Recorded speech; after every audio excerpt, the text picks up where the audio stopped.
जय हिंद दोस्तों, स्वागत है आप सबका हमारे YouTube चैनल पर। आज की इस वीडियो में आपको कक्षा 10 का जो हिंदी का एग्ज़ाम हुआ है उसका सॉल्यूशन कराने वाला हूं, जो कि आपका 19 फरवरी 2026 को हो गया है। तो भाइयों, पूरा सॉल्यूशन मैं आपको कराने वाला हूं, तो वीडियो को पूरा एंड तक देखना। तो इसके थोड़ी इसमें फॉर्मेलिटी बताता हूँ। समय 3 घंटे 15 मिनट, पूर्णांक 80 दिया गया है। तो भाइयों शुरू करते हैं पहले प्रश्न पर। तो भाइयों, आपके जो पहला प्रश्न है उसमें आपको 12 छोटे छोटे उनके दिए गए थे प्रश्न, जो भाइयों आपके इससे 12 नंबर मिलने वाले हैं। अगर ये सही कर दिएंगे किसी ने तो 12 गुणा 1 करके 12 नंबर मिलने वाले हैं। सबसे पहले बात कर लेते हैं, ऐसे शब्द जिनके स्वरूप में लिंग वचन काल आदि के प्रभाव से कोई विकार नहीं होता है तो क्या कहलाते हैं। तो भाइयों, जिनसे लिंग वचन काल आदि का कोई प्रभाव नहीं पड़ता वो कहलाते हैं भाइयों संज्ञा, विशेषण, अव्यय या क्रिया। तो करेक्ट आंसर हो जाएगा भाइयों ऑप्शन नंबर ब, अव्यय कहलाते हैं। अब बात कर लेते हैं नेक्स्ट क्वेश्चन की। निम्नलिखित में से समाचार शब्द में किस उपसर्ग का प्रयोग हुआ है। तो भाइयों, जो उपसर्ग होते हैं वो किसी शब्द के आगे लगकर शब्द का अर्थ बदल देते हैं। तो भाइयों, समाचार शब्द में कौन सा उपसर्ग लगा हुआ है? सम, चार, सम या से। तो करेक्ट आंसर होने वाला है ऑप्शन नंबर है सम। जी हाँ भाइयों, जो भी ए करके आया है वो बिल्कुल सही आंसर होगा। अब बात करते हैं, मन्नू भंडारी का जन्म हुआ था अजमेर में, दिल्ली में, लखनऊ में या भानपुरा में। तो भाइयों, जिन्होंने किताब को अच्छे से पढ़ा होगा उनको सब पता होगा, आपने पढ़ा भी होगा मन्नू भंडारी का जन्म कहाँ हुआ था। तो करेक्ट आंसर हो जाएगा भाइयों भानपुरा में, ऑप्शन नंबर द इसका सही आंसर होने वाला है। नेक्स्ट क्वेश्चन, अकेले सफ़र का वक्त काटने के लिए नवाब साहब ने क्या खरीदे थे। तो भाइयों, नवाब साहब ने क्या खरीदे थे जब उनका टाइम पास करने के लिए?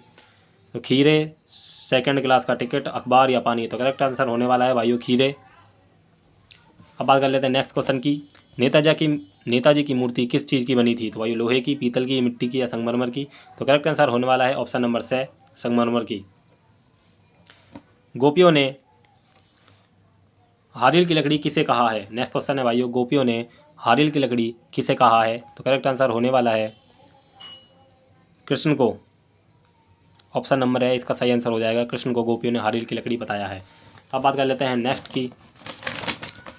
दंती रुत मुस्कान की मोहकता कब और बढ़ जाती है। मतलब कि जो मुस्कान दंती रुत है उसकी मोहकता कब और बढ़ जाती है। तो भाइयों, जब बच्चा रोने लगता है, जब झोंपड़ी में कमल खिल जाते हैं, जब पत्थर पे लगने लगता है, या फिर जब उसके साथ नज़रों का बांकपन जुड़ जाता है। तो करेक्ट आंसर होने वाला है ऑप्शन नंबर द, जब उसके साथ नज़रों का बांकपन जुड़ जाता है। मुख्य गायक का स्वर कैसा है? चट्टान जैसा भारी है, गूंजता हुआ है, उत्साहित है या फिर कमज़ोर है या फिर कांपता हुआ है।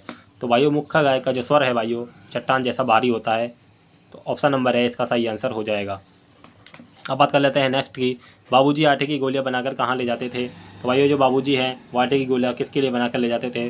तो भोलेराम के साथ खेलने के लिए, कबूतरों को देने के लिए, गाय को खिलाने के लिए या फिर मछलियों को खिलाने के लिए। तो भाई इसका करेक्ट आंसर हो जाएगा, जो बाबूजी हैं आटे की गोलियाँ मछलियों को खिलाने के लिए जाते थे। जब आटे की गोली को पानी में पटकते तो मछलियाँ ऊपर आ जाती थी। चोट लगने पर भोलेराम के घावों पर मैया ने क्या लगाया। तो भाइयों, भोलेराम के जब घाव लगे हुए थे तो मैया ने इस पर क्या लगाया था। तो घी, दवा, चावल का पानी या पीसी हुई हल्दी। जब भी हमें चोट लगती है तो भाइयों अपनी जो मम्मी हैं वो हल्दी लगाती हैं। तो भाइयों इसका करेक्ट आंसर हो जाएगा ऑप्शन नंबर द, पीसी हुई हल्दी। भाइयों, बहुत ईजी आपका पेपर आया था, ज़्यादा कोई हार्ड नहीं था, बिल्कुल मॉडरेट पेपर है भाइयों। जितने भी लोग अगर इनको भी करके नहीं एक एक नंबर के भी इनको करके आएंगे तो भाइयों उनका पेपर पास हो जाने वाला है बिल्कुल ईजी तरीके से। मैं पूरा पेपर आपको कराने वाला हूँ भाइयों। तो भाइयों, वीडियो को ज़्यादा से ज़्यादा लाइक करके चैनल को सब्सक्राइब जरूर कर देना और पेपरों के भी सॉल्यूशन पाने के लिए, ठीक है भाइयों। तो सना सना हाथ जोड़ी पाठ में भारत के किस राज्य की यात्रा का वर्णन है। सिक्किम, अरुणाचल प्रदेश, हिमाचल प्रदेश या असम। तो भाइयों, सना सना हाथ जोड़ी पाठ में भारत के किस राज्य की यात्रा की गई। तो करेक्ट आंसर होने वाला है सिक्किम की, ऑप्शन नंबर है इसका सही आंसर हो जाएगा। नेक्स्ट क्वेश्चन, अज्ञे ने हिरोशिमा पर कविता लिखी। तो भाइयों, कहाँ पर लिखी थी अज्ञे ने हिरोशिमा पर कविता? क्या जापान में लिखी थी, हिरोशिमा में, या अस्पताल में, या फिर भारत लौटकर? तो भाइयों, आपका इसका करेक्ट आंसर हो जाएगा ऑप्शन नंबर से, भारत लौटकर अज्ञे ने हिरोशिमा पर कविता लिखी थी। अब बात करते हैं नेक्स्ट क्वेश्चन की, जो कि भाइयों आपके रहने वाले हैं रिक्तस्थान रहने वाले हैं। आपको थोड़ा शोर आ रहा होगा लेकिन आप उसको इग्नोर करते हुए आपको अपना बस एग्जाम पर फोकस करना है, अपने आंसर मिला लेने हैं। तो भाइयों, अब बात कर लेते हैं हम रिक्तस्थानों की पूर्ति के बारे में। तो भाइयों, तत्पुरुष समास के डैश कितने भेद होते हैं। तो भाइयों, समास के नहीं पूछ रहा भाइयों, तत्पुरुष समास के कितने भेद होते हैं। तो भेद अलग होते हैं, प्रकार अलग होते हैं भाइयों, ये आपको पता ही होगा। तो अब बात कर लेते हैं कि तत्पुरुष समास के भाइयों यहाँ पर आ जाएगा दो, तत्पुरुष समास के दो भेद होते हैं, ठीक है जी। अब बात कर लेते हैं नेक्स्ट की। ये भी भाइयों रिक्त स्थान आपके 6 नंबर का है, 6 गुणा 1। ये भी आपके 12 और 6 18 नंबर हो जाएंगे एक एक नंबर करके। तो भाइयों बिल्कुल ईजी पेपर आया था, मैं आपको कराने वाला हूँ। तो गणित शब्द में कौन सी संधि है? तो भाइयों गणित शब्द में रहने वाली है गुण संधि। अब बात कर लेते हैं नेक्स्ट की, ऐसे शब्द जो संज्ञा सर्वनाम की विशेषता बतलाते हैं उन्हें भाइयों क्या कहते हैं? तो वो कहलाते हैं भाइयों विशेष्य। अपने दोस्तों को ज़्यादा से ज़्यादा वीडियो को शेयर कर देना भाइयों। जो शब्दांश किसी शब्द के बाद में लगकर नए अर्थ का बोध कराते हैं उन्हें क्या कहते हैं भाइयों? जो शब्द आगे लगते हैं उन्हें उपसर्ग कहा जाता है, और जो पीछे लगते हैं उन्हें क्या कहा जाता है भाइयों? उन्हें कहते हैं भाइयों प्रत्यय। तो इसका करेक्ट आंसर हो जाएगा प्रत्यय। पुरुषवाचक सर्वनाम कितने प्रकार के होते हैं? अब मुझे लगता है कि भाइयों आपने ये इसमें गलती जरूर की होगी, या फिर नहीं की होगी तो बहुत अच्छे, लेकिन भेद और प्रकार भाइयों अलग अलग होते हैं। भेद कितने होते हैं और प्रकार ये अलग अलग होते हैं। तो पुरुषवाचक सर्वनाम होते हैं भाइयों 3 प्रकार के, उत्तम पुरुष, मध्यम पुरुष और अन्य पुरुष। ठीक है जी भाइयों। अब बात कर लेते हैं, जिस शब्द से किसी कार्य के करने या होने का बोध होता है उसे क्या कहते हैं? तो भाइयों उसे कहते हैं हम क्रिया। तो ये आपका भाइयों रिक्त स्थान की पूर्ति हो गई है। जितने भी बता दीजिए आपके कितने करेक्ट आंसर हुए हैं, इसमें से 6 में से आपके इसमें से कितने नंबर आने वाले हैं, तो ये भी ऑप्शन में वो कमेंट सेक्शन में लिख देना। अब बात कर लेते हैं भाइयों नेक्स्ट की, जो कि आपके सामने रहने वाला है। एपेटिक गद्यांश को पढ़कर नीचे प्रश्नों के उत्तर अपनी पुस्तिका में दीजिए। जो भाइयों आपको ये पढ़ लेना था पूरा, और इसके माध्यम से इसका देखकर ही आपको ये जो क्वेश्चन है उनके आंसर देने वाले थे, तो मैं आपको करा देने वाला हूँ आंसर। तो भाइयों इसमें इसको मैंने पढ़ लिया है। तो कोयल की चरित्रगत विशेषता क्या है? तो भाइयों कोयल है जो भाइयों कैसा होती है? वो मधुर वाणी बोलती है। तो करेक्ट आंसर हो जाएगा मधुर वाणी। ऑप्शन नंबर 22 का सही आंसर होने वाला है। अब बात कर लेते हैं भाइयों, कटुभाषी को जीवन में किसका सामना पड़ता है? मतलब कि जो कठोर भाषा बोलता है हर किसी से, उन्हें जीवन में किसका सामना करता पड़ता है? सफलता का, सरलता का, मित्रता का, या कठिनाइयों का? तो भाइयों जो कटु मतलब कि कड़वी भाषा बोलेगा, कटु भाषा बोलेगा, उसको भाइयों कठिनाइयों का सामना करना पड़ेगा। तो ऑप्शन नंबर है इसका सही आंसर हो जाएगा। अब बात कर लेते हैं नेक्स्ट की, जो कि आप सबके सामने मैं आपको दिखाने वाला हूँ। तो भाइयों मीठी वाणी का श्रोता पर कैसा प्रभाव पड़ता है? तो भाइयों जो भी मीठी वाणी बोलते हैं अगले बंदे, मतलब कि अगले जो इंसान होता है आपसे उससे मीठी वाणी बोलेंगे तो उसका प्रभाव आपको अच्छा ही मिलेगा, मतलब कि सकारात्मक प्रभाव देखने को मिलेगा। ऑप्शन नंबर ए इसका सही आंसर होने वाला है। उपयुक्त गद्यान का सूच शीर्षक क्या है? मतलब कि जैसे कि आप सबको बताया जा रहा है कि वाणी का महत्व, मतलब कि इसमें मीठी वाणी का महत्व बताया जा रहा है। तो ऑप्शन नंबर ए, मतलब कि आपको लिखना था इसमें उपयुक्त गद्यान का शीर्षक, तो मीठी वाणी का महत्व। ये आपको जो भी लिख दिया होगा आपने ये लिखा होगा तो करेक्ट आंसर हो जाएगा आपको, और 1 नंबर आपको मिलने वाला है। मीठी वाणी का महत्व। मीठी वाणी का संबंधों पर क्या प्रभाव पड़ता है? तो भाइयों मीठी वाणी जो बोलते हैं उससे क्या प्रभाव पड़ता है संबंधों पर? मतलब कि आपके संबंध अच्छे रहते हैं और आपका संबंधों पर सकारात्मक प्रभाव देखने को मिलता है, जो कि आपको इस गद्यांश में भी आप पढ़ लेने के बाद आपको भी पता चल गया होगा। ठीक है भाइयों। तो इसमें आपको लिखना था कि हमारे संबंध बने रहते हैं और सकारात्मक प्रभाव पड़ता है, संबंधों पर सकारात्मक प्रभाव पड़ता है। व्यक्ति के व्यवहार की पहचान किससे होती है? तो भाइयों सीधी बात है भाइयों, व्यक्ति के व्यवहार की पहचान उसके वाणी से ही, जिसके उसके बोलने के तरीके से ही उसकी पहचान की जाती है भाइयों। ये आपको लिखने थे। अब बात कर लेते हैं नेक्स्ट की। जो भी भाई अगर ये लिख के आया होगा तो भाई उसको पूरे नंबर मिलने वाले हैं, कोई आपके नंबर नहीं काटने वाला है। ठीक है भाइयों। अब बात कर लेते हैं निम्नलिखित क्वेश्चन नंबर 4 की, जो भी आपका ये भी आपका 6 नंबर का दिया गया था। अपघटित गद्यांश को पढ़कर नीचे दिए गए प्रश्नों के उत्तर अपनी उत्तर पुस्तिका में लिखिए। मतलब कि इसमें से आपको छाट कर इन क्वेश्चनों के आंसर देने हैं। ठीक है भाइयों। तो भाइयों बात कर लेते हैं पहले क्वेश्चन की। कवि ने सर्वेश की सगुण मूर्ति किसे कहा है? तो भाइयों कवि ने जो आपको बताया गया कि सर्वेश की सगुण मूर्ति कहा है भाइयों मातृभूमि को। ये देखिए भाइयों मातृभूमि को कहा है। तो करेक्ट आंसर होने वाला है ऑप्शन नंबर से मातृभूमि।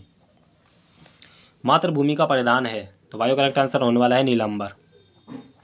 नदियाँ किसकी प्रतीक हैं? तो भाइयों ये होती हैं भाइयों बंदीजन की, खगरवृंद की, सत्य की, या प्रेम की? तो करेक्ट आंसर होने वाला है प्रेम की। उपयुक्त गद्यांश का उचित शीर्षक लिखिए। तो भाइयों इसका करेक्ट आंसर होने वाला है,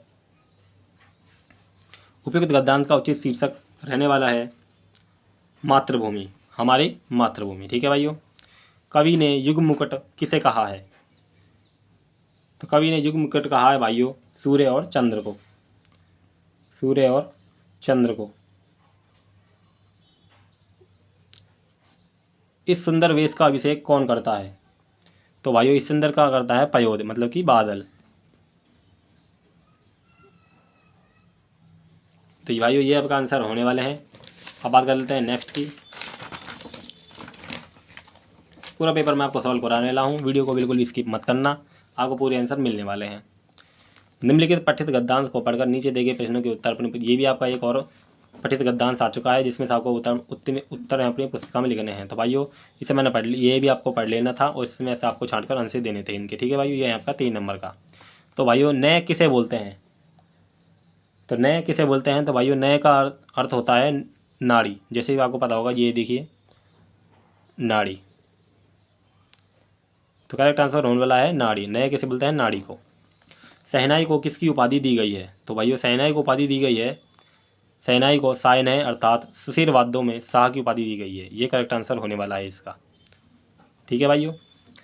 तानसेन द्वारा रचित बंदिश में किन वाद्यों का वर्णन आया है, तो भाइयों तानसेन ने जो बंदिश जो वर्णन किए हैं वो किन किन वाद्यों का वर्णन आया है, तो भाइयों मैं बता देता हूँ आपको। इसमें भाइयों शहनाई, मुरली, फ्रंसी, सरंगे, मोरजंग आदि का वर्णन आया है। तो ये आपका करेक्ट आंसर होने वाला है यहाँ से लेकर यहाँ तक। तो जितना अगर आपने ये कर दिया होगा इन क्वेश्चन के आंसर, तो भाई आपको इसमें पूरे नंबर मिलने वाले हैं, कोई नंबर आपका नहीं कटने वाला है। इसके अलावा बात कर लेते हैं अब नेक्स्ट क्वेश्चन की, क्वेश्चन नंबर 6। तो भाइयों पठित पद्यांश को लेकर अपनी उत्तर पुस्तिका में लिखिए आंसर, ठीक है भाइयों। तो ये आपने पढ़ा होगा अपनी पुस्तक में भी, जब वो राम धनुष का तोड़ देते, वो राम जी धनुष को तोड़ देते हैं, जब परशुराम जी गुस्सा होकर उनसे थोड़ा उनका वाद विवाद होता है, तब की ये उसकी एक है।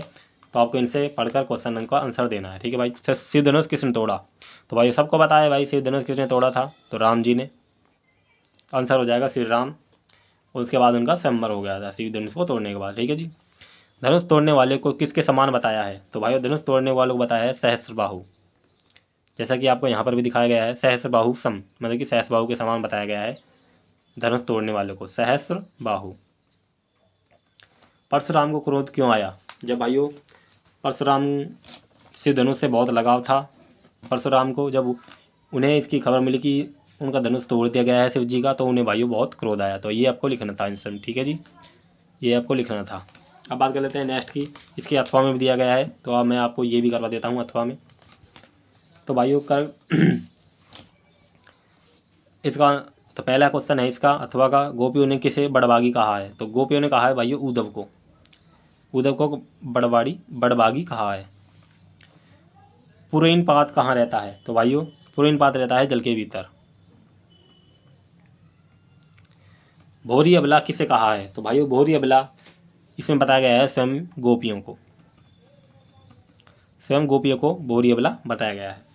तो अब बात कर लेते हैं भाइयों खंड ब की, आपके सब सामने दिख रहा होगा खंड ब। अगर भाइयों वीडियो अच्छी लग रही हो तो वीडियो को लाइक ज़रूर कर देना और हमारे चैनल को सब्सक्राइब जरूर कर देना और भी पेपरों के सॉल्यूशन के लिए, ठीक है भाइयों। तो लेखक के पिताजी की सबसे बड़ी दुर्बलता क्या थी, एक कहानी यह भी पाठ के आधार पर लिखी। तो भाइयों लेखक के पिता की सबसे बड़ी दुर्बलता क्या थी और एक कहानी के पढ़ाते बाद लिखिए। ये आपके सभी आपके जो पाठ्य पुस्तक के सभी प्रश्न हैं, क्वेश्चन नंबर 7 और 8, जो कि आपके क्वेश्चन दिए गए हैं 9 पाठ्य पुस्तक में से, जो 2-2 नंबर के थे, जो कि आपके टोटल 18 नंबर के रहने वाले हैं। तो भाइयों क्वेश्चन 7, 8, इसके अलावा बात करें तो क्वेश्चन नंबर 9, आग के आविष्कार में किसकी प्रेरणा रही होगी, संस्कृति पाठ के आधार पर आपको स्पष्ट करना था। आपको इनमें 30 से 40 लगभग शब्दों में उत्तर देना था। इसके अलावा क्वेश्चन नंबर 10, 11, 12, 13, 14, 15, यहाँ तक आपको भाइयों ये 30 से 40 में लिखना था। इन सब के आंसर मैं एक साथ आपको कराने वाला हूँ नेक्स्ट वीडियो में, क्योंकि भाइयों इससे वीडियो बहुत बड़ी बनने वाली है। तो आगे क्वेश्चनों के लिए आप हमारे चैनल को सब्सक्राइब जरूर कर देना, जिसमें आपको पूरे व्याख्या सहित सभी क्वेश्चनों का आंसर, जो कि 16वां और जो पीछे वाले को जो क्वेश्चन सभी रहने वाले हैं आपके, मैं उनका सभी से व्याख्यापूर्वक सभी क्वेश्चनों का आंसर कराने वाला हूँ, जितने भी क्वेश्चन हैं भाइयों। तो भाइयों हमारे चैनल को सब्सक्राइब जरूर कर देना ताकि आपको नोटिफिकेशन तुरंत से तुरंत मिल जाए। तो बस आज के लिए बस इतना ही, धन्यवाद।